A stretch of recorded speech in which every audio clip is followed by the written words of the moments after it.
은혜로다. 주의 은혜 날 살리신 주님의 큰 은혜라. 은혜로다. 주의 은혜 날 살리신 주님의 은혜. 은혜로다.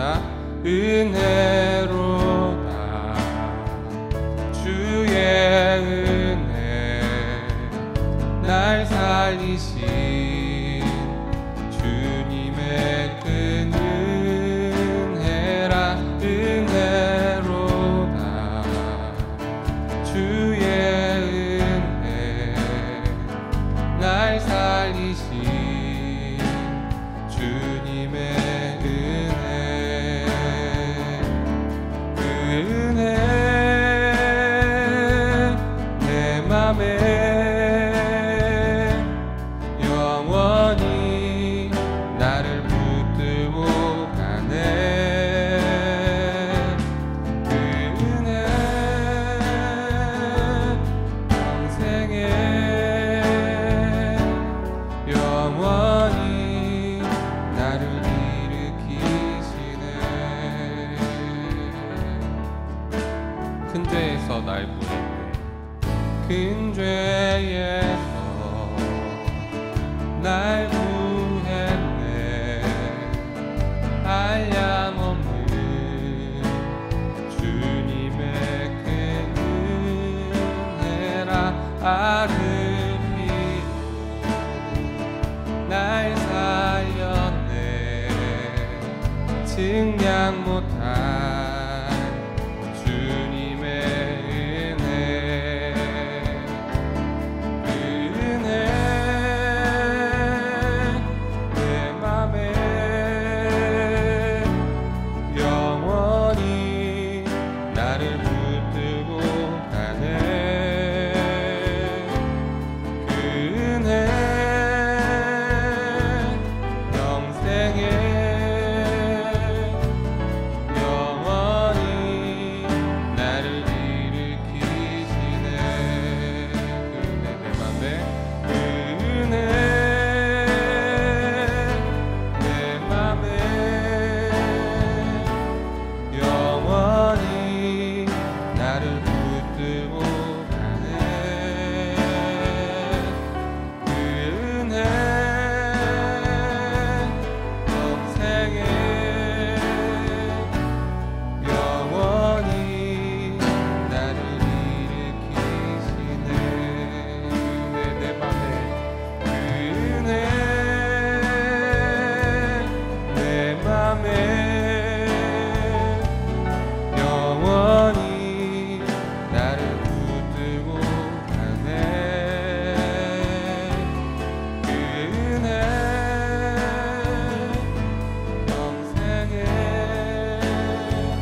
없도다.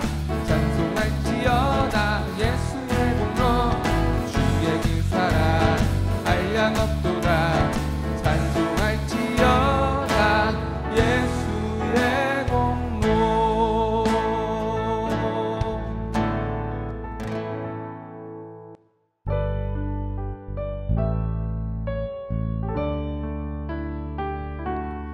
오직 주의 사랑에 매여 내 영 기뻐 노래합니다.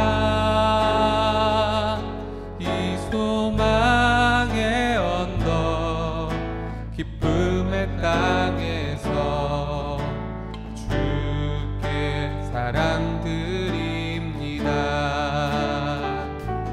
오직 주의 임재 안에 갇혀 내 영 기뻐 찬양합니다.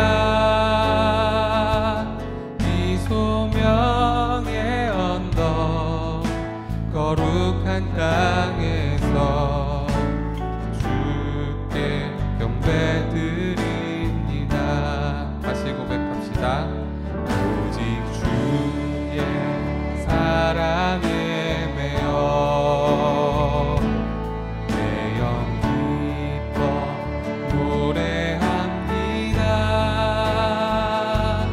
이 소망의 언덕 기쁨의 땅에서 주께 사랑 드립니다.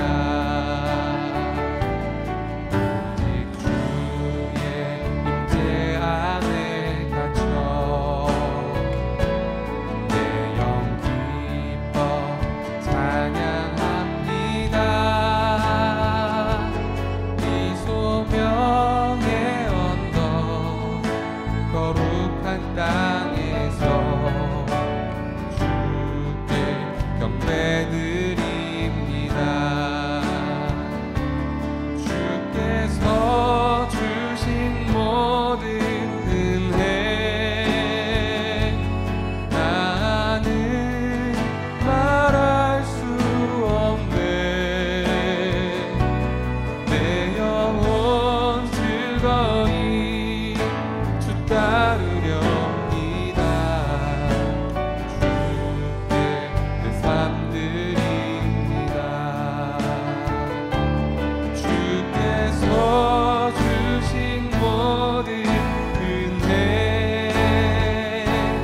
나는 말할 수 없네.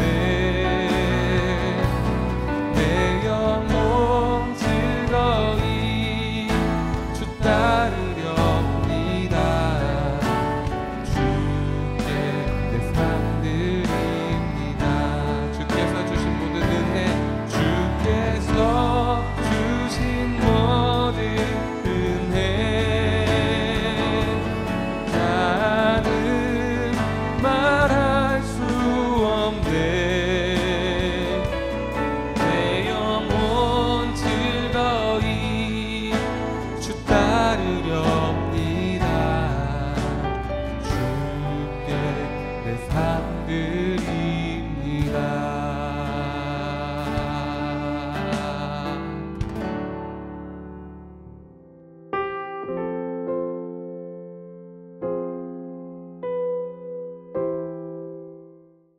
능력의 하나님을 찬양합니다. 불기둥과 구름기둥으로 광야 생활을 지켜주신 하나님, 저희에게도 동일한 은혜로 지켜주실 주님을 찬양합니다. 주님, 교회에 나와 예배드리는 것이 당연한 일상이었는데 코로나19로 인하여 모자이크 영상 예배드리는 것이 익숙한 슬픈 현실이 되었습니다. 하루속히 코로나를 퇴치하여 주셔서 평범한 일상생활과 교회에서 예배드릴 그날을 허락하여 주시옵소서. 주님의 경고에도 불평과 불만이 너무 쉽게 나왔고 무릎 꿇고 회개하는 것이 어찌 그리 어려웠던지요. 주님, 자복하고 회개하오니 저희를 긍휼히 여기시고 우리 몸속에 드리워져 있는 죄짐을 주님 앞에 벗어놓고 주님 인도하시는 구원의 문에 들어가 주님 뜻대로 살게 하시옵소서. 온 세상이 힘들고 누구 하나 의지할 데 없는 요즘 저희에게 말씀과 찬양으로 위로받게 하시고 힘을 주시니 감사를 드립니다.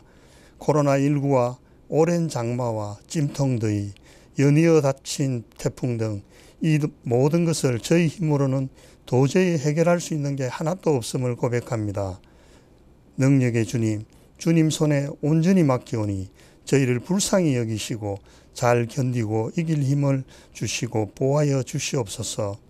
주님, 이 나라 대한민국을 주님께 올립니다. 대통령을 비롯하여 모든 위정자들이 하나님을 두려워하여 국민을 사랑하는 정책을 펴게 하시고 여야가 화합하여 당리당락에 치우치지 않고 코로나를 비롯한 시급한 민생을 우선 처리하여 국민들을 위로하게 하시옵소서. 주님께서 세우시고 허락하신 수유제일교회가 조인서 담임 목사님의 현명한 리더십과 묵상과 기도로 말씀이 살아있는 행복한 교회 되게 하여 주시옵소서. 목사님들의 따뜻한 섬김과 장로님들과 성도들의 순종으로 하나님 기뻐하시는 교회 되게 하시옵소서. 교육부 어린 영혼을 위하여 기도합니다. 교회에서 예배드리는 것이 얼마나 귀하고 행복한 일인지 잊지 않게 하시고 갈망하게 하옵소서. 아이들의 순수한 기도에 응답하여 주시고 아이들의 웃음소리가 넘쳐나는 교회 되게 하시옵소서. 오늘 말씀 전하시는 장병조 목사님을 영육간에 강건케 하시고 주시는 말씀을 가슴판에 깊이 새기고 삶이 변화되는 놀라운 은혜의 시간 되게 하시옵소서. 찬양팀의 찬양을 통하여 성도들의 마음을 기경하여 주시고 예배를 위해 보이지 않는 곳에서 수고하시는 모든 손길을 기억하시어 갑절의 복으로 채워 주시옵소서. 우리를 지켜주시고 구원으로 인도하시는 예수님 이름으로 기도드립니다. 아멘.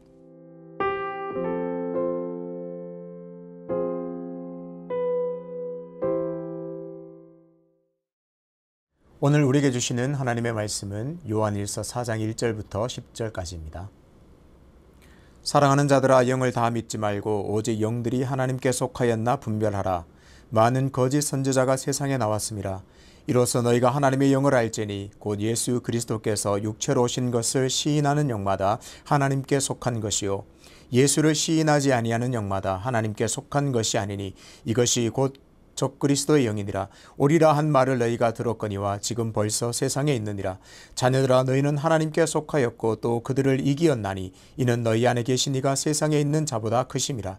그들은 세상에 속한 고로 세상에 속한 말을 하매 세상이 그들의 말을 듣느니라.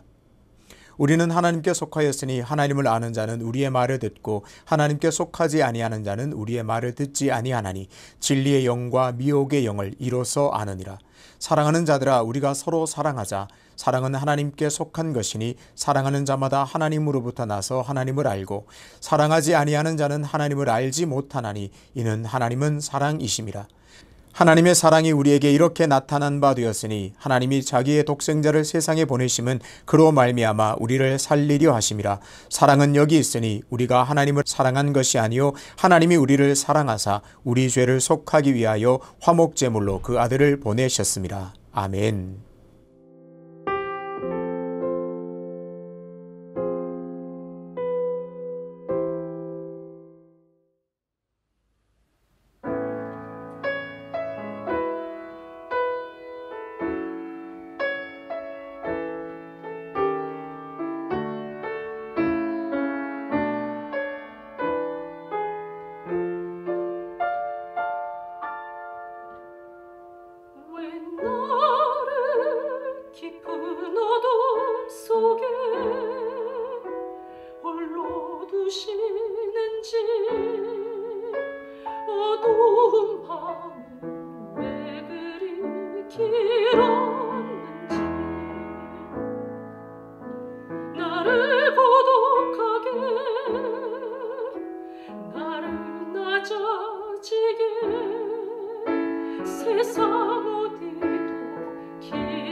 이루어지려 했던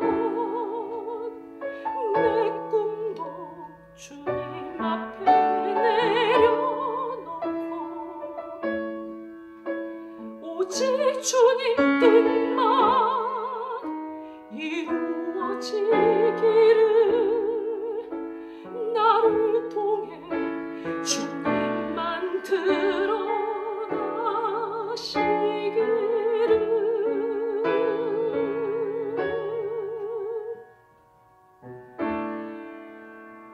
광야를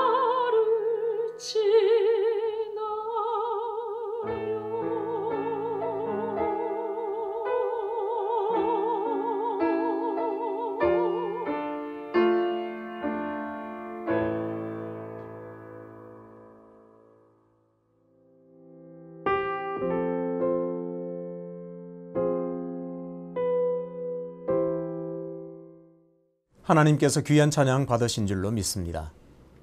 하나님을 안다면 이라는 제목으로 말씀을 전하겠습니다. 우리 옆에 있는 분들과 사랑스러운 표정으로 인사를 나눴으면 좋겠습니다. 절박함을 가지고 하나님을 찾읍시다. 요즘 코로나 블루라는 용어가 많이 나오는 것 같습니다. 코로나19와 우울감이 합쳐진 신조어입니다. 코로나가 확산되면서 삶에 큰 변화를 겪으면서 생긴 우울감이나 무기력증을 뜻합니다. 그런 것 같습니다. 코로나 때문에 일상이 무너지면서 사람들은 더 많은 불안감과 우울감에 빠지는 것 같습니다. 이럴 때일수록 말씀을 기억하면서 절박한 심정으로 날마다 하나님을 찾아서 어려움 속에서도 늘 기쁨과 소망이 넘치는 삶을 사시기를 주님의 이름으로 축복합니다. 오늘 본문의 대주제는 영을 분별하라입니다. 분별이라는 단어를 통해서 알 수 있듯이 무엇이 옳고 무엇이 그른 것인지를 헤아리라는 말입니다. 영을 분별하라는 말은 참된 영과 거짓 영이 있다는 것을 전제로 합니다. 그렇습니다. 당시에는 많은 거짓 교사들이 있었습니다. 그 거짓된 가르침으로 많은 사람들을 미혹했습니다. 그래서 반드시 그 가르침이 참된 것인지 그른 것인지 하나님께 속했는지 거짓 영들에게 속했는지를 분별해야만 했습니다. 1절을 제가 다시 한번 읽어보겠습니다. 사랑하는 자들아 영을 다 믿지 말고 오직 영들이 하나님께 속하였나 분별하라. 많은 거짓 선지자가 세상에 나왔습니다. 1절이 당시의 상황을 잘 설명해 줍니다. 영을 다 믿지 말라 그렇게 말했습니다. 다 믿지 말고 다 받아들이지 말고 반드시 분별하라고 권면하고 있습니다. 성경책을 한번 보시죠. 오늘 본문의 소제목을 한번 찾아보겠습니다. 제가 가지고 있는 성경에는 하나님의 영과 적그리스도의 영 이렇게 되어 있습니다. 하나님의 영이 그 속에 있어서 성경적이고 바른 가르침을 전하는 사람들이 있었습니다. 사도들과 공동체의 지도자들이죠. 반대로 적그리스도의 영이 있어서 헛된 가르침으로 많은 사람들을 미혹하는 자들이 있었습니다. 그들이 바로 그리스도를 대적하는 적그리스도입니다. 이들은 구체적으로 영지주의자들입니다. 영지주의자들은 육신을 부정한 것으로 여기고 오직 영적인 것만 강조하고 받아들였습니다. 그리고 아주 신비하고 특별한 지식이 있어야 그 특별하고 신비한 지식을 가지고 있어야 구원을 얻는다 그렇게 주장했습니다. 생각해보면 참 안타까운 일입니다.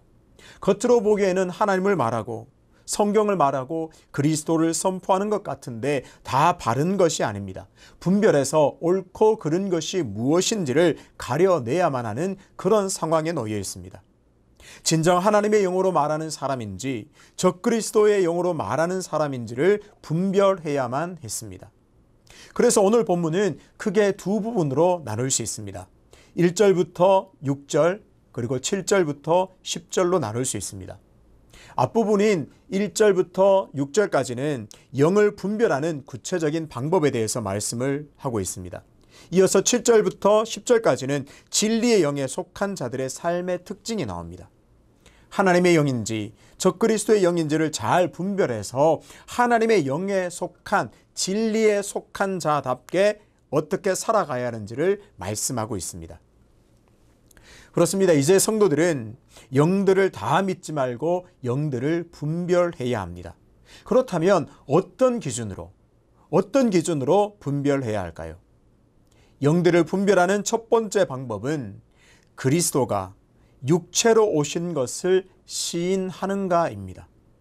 쉽게 말하면 예수께서 성육신 하신 것을 시인하고 믿으면 하나님의 영으로 말하는 사람이고, 성육신을 부인하면 적그리스도의 영으로 말하는 것입니다.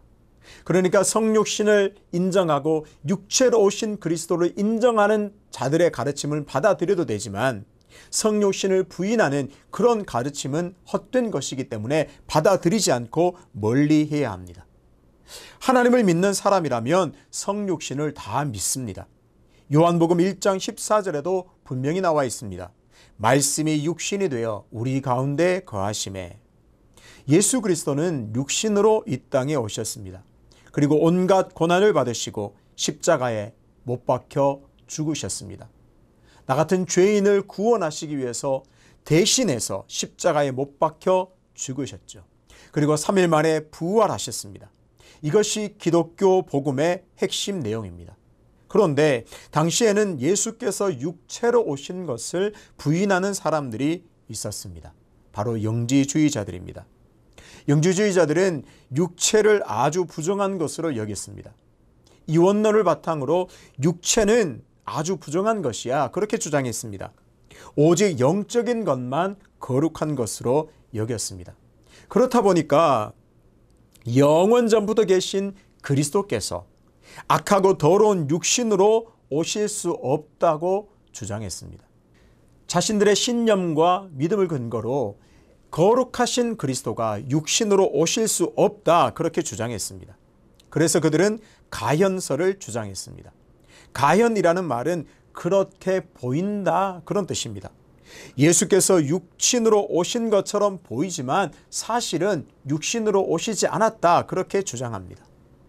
만약 영지주의자들의 말이 맞다면 심각한 문제가 발생합니다. 예수께서 육체로 오시지 않았다면 십자가에서 이루신 대속이 아무 의미가 없어집니다. 그렇다면 그 누구도 구원을 받을 수 없게 됩니다. 우리는 믿고 고백합니다. 예수께서 육체로 이 땅에 오셔서 고난을 받으시고 나를 대신해서 십자가에 못 박혀 죽으셨습니다. 나를 대신해서 희생 제물이 되심으로 내가 구원받았다, 그렇게 고백합니다. 그런데 예수님께서 육체로 오시지 않았다면 우리를 위해 행하신 그 대속이 아무것도 아닌 게 됩니다. 그러므로 성도들은 영들을 잘 분별해야 합니다. 말씀이 육신이 되어 이 땅에 오신 예수 그리스도를 인정하는 자가 바로 하나님의 영에 속한 자입니다. 그렇습니다. 오늘 우리도 이 놀라운 은혜를 다시 새겨야 하겠습니다. 영들을 분별하는 첫 번째 방법을 우리 가슴에 다시 새겨야 합니다. 말씀이 육신이 되어 우리 가운데 거하셨습니다. 거하신다는 말은 이 땅에 텐트 치고 함께 산다는 의미입니다. 맞습니다. 예수 그리스도는 하늘 영광 다 버리시고 낮고 천한 곳으로 오셨습니다. 육신으로 오셔서 우리와 함께 지내시기 위해 오셨습니다. 오늘 우리가 이 은혜를 다시 굳게 붙들어야 하겠습니다. 우리가 아무리 힘들고 고통스러운 현실 속에 있어도 예수 그리스도는 지금도 우리와 함께 하십니다. 임마누엘, 그 이름 그대로 우리와 함께 하십니다. 그러니 그 주님의 손 오늘도 꼭 붙들고 승리를 누리시기를 바랍니다.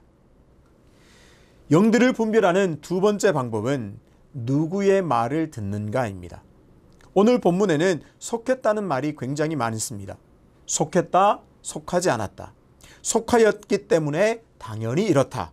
속하지 않았기 때문에 당연히 그렇지 않다. 그런 구조가 많이 나옵니다. 5절과 6절을 보십시오. 그들은 바로 적그리스도들입니다. 그리스도의 대적자들, 구체적으로 영지주의자들입니다. 그들은 세상에 속했습니다. 따라서 세상이 그들의 말을 듣습니다. 그들의 말을 듣는 사람들은 하나님께 속한 것이 아니라 세상에 속해 있습니다. 그렇다면 하나님께 속한 자들은 누구의 말을 들을까요? 우리의 말을 듣습니다. 여기서 우리는 사도 요한을 비롯한 사도들과 그들이 속한 공동체를 말합니다. 우리의 말에 대해 긍정하는지 부정하는지를 보면 진리의 영과 미혹의 영을 분별할 수 있다고 말합니다. 우리의 말은 곧 성경의 가르침입니다. 복음의 가르침이고 복음의 진리들입니다. 사도와 공동체의 가르침을 듣는 사람은 진리의 영에 속한 사람들입니다. 오늘날로 보자면 그 가르침이 성경의 근거를 두고 있는가가 분별의 대원칙이라고 할 수 있습니다. 아무리 좋은 말로, 아무리 기대되고 멋진 말이었다 해도 성경의 근거가 없으면 받아들여서는 안 됩니다. 성경의 가르침과 성경의 큰 원리가 포함되어 있지 않고 그 원리의 근거를 두지 않는다면 받아들이지 않아야 합니다. 반대로 아무리 기분이 나빠도 성경의 근거를 두고 있다면 받아들여야 합니다.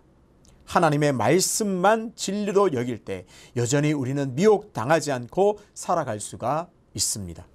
예전이나 지금이나 그때나 지금이나 동일합니다. 성경의 가르침에 근거를 두고 있는가, 성경 말씀에 그 원리가 담겨 있는가, 근거를 두고 있는가를 살펴보아서 오늘도 우리는 미혹당하지 않아야 하겠습니다. 이렇게 첫 번째 단락이 끝나고 두 번째 단락으로 이어집니다. 다시 한번 정리를 해보겠습니다. 첫 번째 단락은 영을 분별하는 방법에 대해서 다뤘습니다. 예수께서 육체로 오신 것을 믿는가를 보아야 하고 사도와 공동체의 가르침을 받아들이는가를 보면 된다는 내용이었습니다.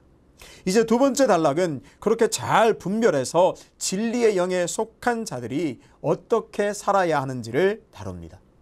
진리에 속한 사람들의 삶의 특징이라고 볼 수 있습니다. 넓게 보면 이 부분도 영을 분별하는 방법에 포함됩니다. 그 사람의 삶을 보면 이 사람이 진리에 속했는지 거짓 영에 속해 살아가는지를 알 수 있는 그런 구조입니다. 7절부터 10절을 보면 우리가 서로 사랑하자 이런 말로 시작합니다. 내용을 간단하게 정리해 보겠습니다. 사랑하자. 사랑은 하나님께 속했다. 사랑하는 자마다 하나님으로부터 나서 하나님을 안다. 사랑하지 않는 자는 하나님을 알지 못한다. 왜냐하면 하나님은 사랑이시기 때문이다. 오늘 본문에는 속했다는 말이 굉장히 많이 나오죠. 1절부터 속했다는 말이 나옵니다. 결국 영을 분별하는 가장 큰 틀은 영이 하나님께 속해 있는가를 보는 것이 됩니다. 예수께서 육체로 오신 것을 믿는 자는 다 하나님께 속했습니다. 하나님께 속한 자들은 사도들과 공동체의 그 가르침을 듣고 받아들이고 믿습니다. 결국 오늘 본문에서 중요한 것은 어디에 속했는가의 문제입니다. 하나님께 속해 있으면 아무 문제가 없습니다. 하나님께 속해 있는 자는 세상에 속해 있는 자를 단번에 알아볼 수 있습니다. 하나님께 속한 자는 또 세상을 넉넉히 이기게 됩니다. 그러니까 성도들은 내가 하나님께 속해 있는가 늘 살피고 점검하고 돌아보아야 합니다. 이렇게 하나님께 속한 자들은 서로 사랑해야 합니다.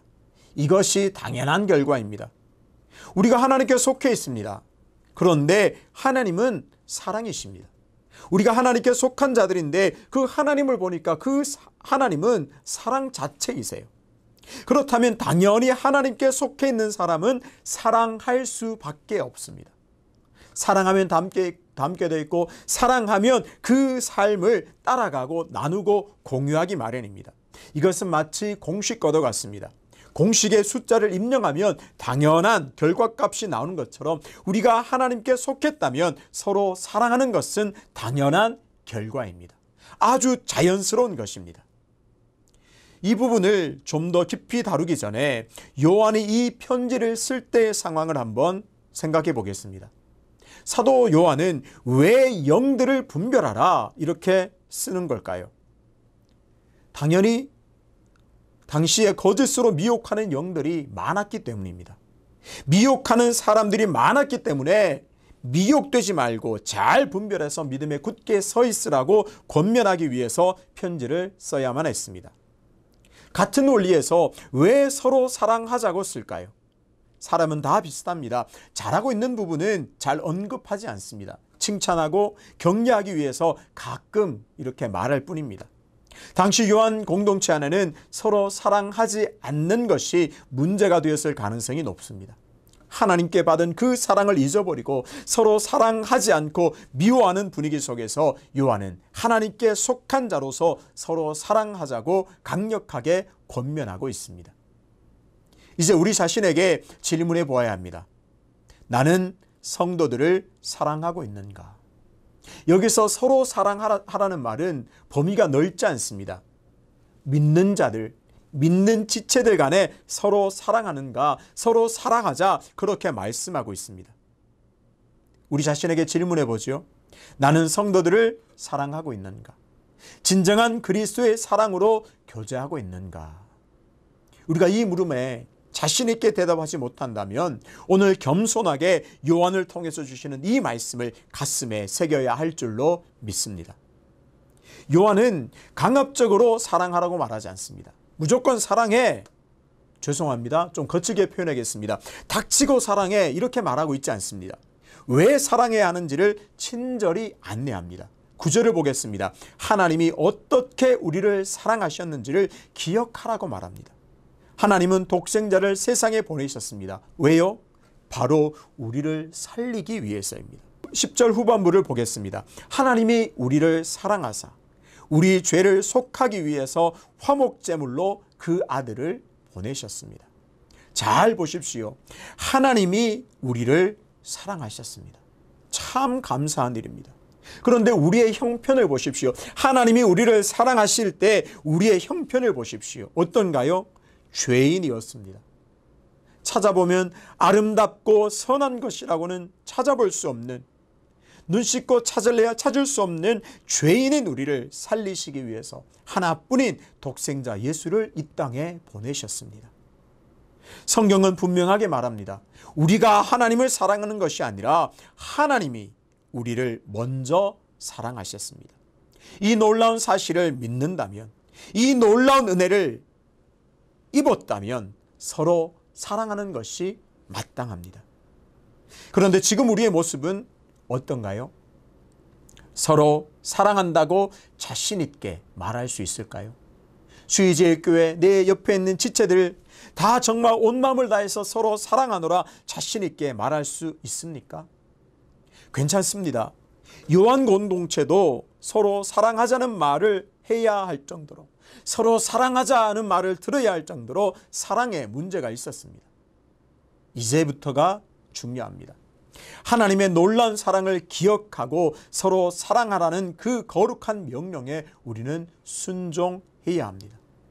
요한은 자신이 먼저 모범을 보이고 있습니다. 7절 첫 부분을 다시 보겠습니다. 요한은 이렇게 부르고 있습니다. 사랑하는 자들아. 사랑하는 자들아. 계속 읽고 있으면 요한의 심정이 느껴지는 것 같습니다. 하나님의 사랑을 입은 자로서 너희들을 정말 사랑한다. 그 진실한 마음이 느껴지는 것 같습니다. 요한은 먼저 그 사랑을 실천하면서 지체들을 부르고 있습니다. 나는 하나님께 속하였고 하나님을 안다고 고백한다. 그러니 나는 정말 그리스도의 사랑으로, 하나님의 그 놀라운 사랑으로 너희들을 사랑한다 고백하면서 이들을 부르고 있습니다. 그러고 보니 4장 1절에도 사랑하는 자들아 이렇게 시작합니다. 오늘 본문을 읽어보면 굉장히 무섭고 두렵습니다. 7절을 다시 보겠습니다. 서로 사랑하는 자들은 어떤 자들인가요? 하나님께 속한 자들입니다. 서로 사랑하는 자들은 또 어떤 자들인가요? 하나님을 아는 자들입니다. 또 사랑하는 자들은 어떤 사람입니까? 하나님께서 베푸신 은혜와 사랑을 기억하고 감사하는 자들입니다. 이제 심각한 문제 앞에 우리는 놓이게 됩니다. 서로 사랑하지 않는 사람은 그러면 어떤 사람일까요? 하나님께 속하지 않고 하나님을 모르며 하나님께서 베푸신 은혜와 사랑을 잊어버린 자가 됩니다. 그러니 우리는 이 말씀을 듣고도 나는 그래도 여전히 지체들을 사랑하는 게 어려워. 도저히 저 사람, 저 누구는 도저히 사랑하지 못하겠어. 이렇게 버티고 있다면 우리는 어떤 사람이 된다고요? 우리는 하나님께 속하지 않은 사람입니다. 그렇다면 우리는 하나님을 모르는 사람입니다. 그렇다면 하나님께서 베푸신 은혜와 사랑을 잊어버린 자가 됩니다. 이것이 오늘 심각한 우리의 문제가 됩니다. 이제 우리의 결단이 남았습니다. 서로 사랑하라. 서로 사랑하자. 이 하나님의 명령 앞에서 여러분은 어떻게 하시겠습니까? 때로 힘들어도 마음이 따라오지 않아도 말씀에 순종하여 서로 사랑해야 합니다. 사랑하겠노라 결단해 놓고 몸부림치면서 기도해야 합니다. 어쩔 수 없습니다. 우리가 하나님 앞에 속해 있고 우리가 하나님을 아는 자라면 당연히 그렇게 살아야 합니다. 그렇게 서로 사랑하는 삶을 살 때 진정한 자유와 만족이 넘치게 될 것입니다. 유튜브에서 어떤 목사님의 설교 해설 영상을 보았습니다. 제목이 참 특이합니다. 용서 그 불가능한 명령입니다. 다시 한번 읽어드리죠. 용서 그 불가능한 명령. 물론 용서는 불가능한 명령이 아니라 우리가 지켜야 할 가능한 명령이라는 것이 설교의 결론입니다. 설교 제목을 보면서 한편으로 우리의 실존을 잘 표현했다는 생각을 했습니다.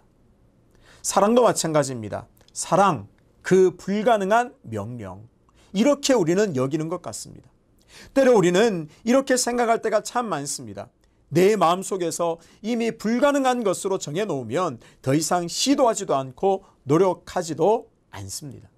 당연히 고민하고 기도하고 몸부림치지 않습니다. 왜냐하면 나와 상관없는 것으로 정해놓았기 때문에 그렇습니다. 오늘 우리가 해야 할 첫 번째 걸음이 바로 불가능이라는 딱지를 떼어버리는 것입니다.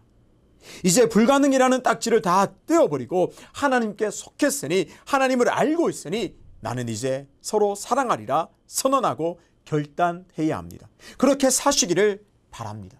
그럴 때 그동안 누리지 못했던 놀라운 평안과 자유가 임할 줄로 믿습니다. 더 풍성한 하나님의 사랑을 누리게 될 것입니다. 어떤 분의 글을 읽어보니까요, 사랑하라는 이 성경의 말씀에 명령에 찔림을 받아서 그동안 미워했던 분들에게 메일을 보냈다고 합니다. 마음을 담아서 그동안 내가 사랑하지 못했습니다. 미워했습니다. 용서해 주십시오. 이제 사랑합니다. 진심을 담아서 메일을 보냈다고 합니다. 그랬더니 어떤 분은 답장을 했고 어떤 분은 답장은 하지 않았지만 결국은 관계가 회복되고 무엇보다 자신이 하나님 안에서 놀라운 자유를 누렸다고 합니다. 저도 그런 적이 있습니다. 좀 관계가 틀어지고 관계가 굉장히 소원해진 어떤 분에게 좀 작은 오해로 시작됐죠. 그래서 제가 마음을 담아서 손편지를 쓴 적이 있습니다. 사실 이렇게 되어서 좀 오해를 하신 것 같습니다. 그런 것이 아닙니다. 진심을 담아서 또 이렇게 편지를 썼더니 그 다음에 관계가 굉장히 좋아졌고 서로 그리스도 안에서 정말 진실한 사랑을 나누었고 지금도 나누고 있습니다. 하나님께 속해 있다고 생각하고 하나님을 안다고 확신하면서도 여전히 서로 사랑하지 않고 있는 이 모순을 해결하고 싶으시다면 메일을 보내시든지 손편지를 쓰시든지 아니면 문자를 보내셔서 사랑을 결단하십시오. 그리고 사랑하지 못한 나를 하나님 앞에서 겸손히 내어놓고 기도하면서 몸부림치면서 그래도 하나님 사랑하겠습니다. 다시 몸부림치는 기도를 시작하시기를 바랍니다. 우리가 하나님께 속했다면 하나님이 기뻐하시는 일을 하면서 살아야 합니다. 하나님께서 오늘 우리에게 원하시는 서로 사랑하라는 이 명령에 믿음으로 순종하는 삶을 사시기를 주님의 이름으로 축복합니다. 하나님을 안다면 서로 사랑하는 것이 당연합니다. 아버지 하나님, 은혜를 감사합니다. 요한서신을 통해서 우리의 실존을 다시 보게 하시고 하나님께서 원하시는 모습으로 한 걸음 더 나아가게 하게 하심을 감사합니다. 하나님, 그런 것 같습니다.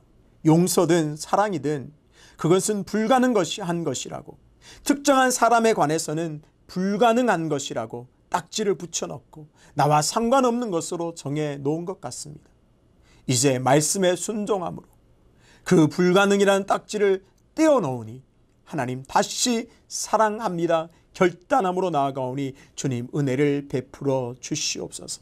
그래서 우리가 믿는 지체들끼리 수유제일교회 성도들 간에 서로 사랑한 것을 통해서 우리가 하나님께 속하였고 하나님을 알며 하나님의 은혜를 기억하는 것을 증명해내는 우리 모두가 될 수 있도록 인도하여 주시옵소서. 아울러 우리가 서로 사랑하는 모습을, 귀한 모습을 통하여 많은 믿지 않은 사람들이 우리가 예수 그리스도의 제자임을 다시 알게 되는 축복 허락하여 주시옵소서. 이제는 우리 주 예수 그리스도의 은혜와 하나님의 사랑과 성령의 교통하심이 하나님을 알고 하나님께 속한 자답게 분별하며 서로 사랑하기를 결단하는 수유제일교회 모든 성도 머리 위에, 그 삶의 터전 위에 지금부터 영원까지 함께 하시기를 간절히 축원하옵나이다. 아멘.